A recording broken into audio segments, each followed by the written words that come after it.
সমাজৰ এশ একটা সমস্যা সমাধান কৰিব কাৰণে আগবাঢ়িব বুলি আমি আশাবাদী।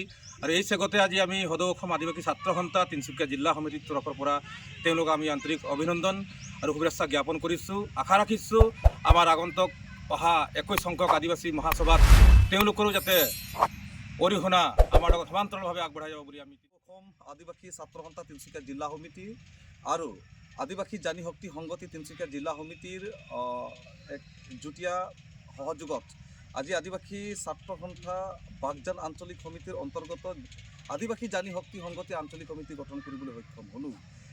আদিবাসী জানি শক্তি সংগতি বাগজান আঞ্চলিক সমিতিৰ সভানেত্ৰী বাইদেউ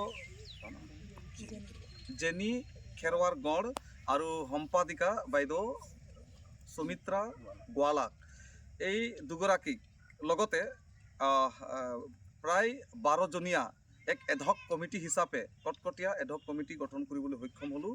এই কমিটিয়ে আগন্তুক 21 সংখ্যক আদিবাসী মহাসভাত এই বাগজান অঞ্চল এই বৃহত্তম এই বাগজান অঞ্চলত আদিবাসী জনগোষ্ঠীৰ লগতে অন্যান্য জাতি জনগোষ্ঠীৰ মাজত 21 সংখ্যক আদিবাসী মহাসভাক সফল ৰূপায়ণ কৰাৰ উদ্দেশ্যে কাম কৰিবলৈ লগতে অনাগত দিনবোৰত জাতি আৰু দেশৰ প্ৰতি কাম কৰিবলৈ আদিবাসী ছাত্ৰ সন্থা আৰু তিনিচুকীয়া জিলা সমিতিৰ তৰফৰ পৰা আমি ওলগ আৰু শুভেচ্ছা জনাইছোঁ। ধন্যবাদ।